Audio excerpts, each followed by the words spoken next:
Okay, for the next part of the Chapter 2 opener, the Maintaining Mathematical Proficiency, we're going to deal with the distance formula. So if we have 2 points on a graph, I'm just graphing any 2 points, and I want the distance, which is the shortest path from one point to the other, I can use this formula to find it. So my points, one of them, the x and y value, we'll call x1, y1. And the second point, we'll call them x2, y2. And you just plug in the x values and the y values into this equation and take a square root of everything and all that, and you will get it. So I know I just kind of explained that very quickly.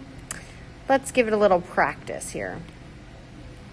So if I have the 2 points, 1, 4, and negative 3, 6, and it wants the distance between them. So I'm going to name this one my x1, my y1, this is my x2, and my y2. So the distance is the square root of x2, which is negative 3, minus x1, which we labeled, it was 1, and we're going to square that difference between the two.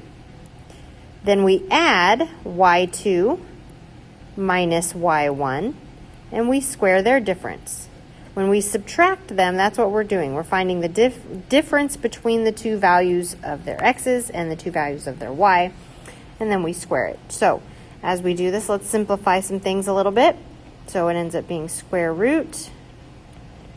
Inside parentheses, I end up with the negative 4 squared plus 2 squared. Keep it going. So negative 4 being squared is taking negative 4 times negative 4. Negative times negative gives me positive, and 4 times 4 is 16.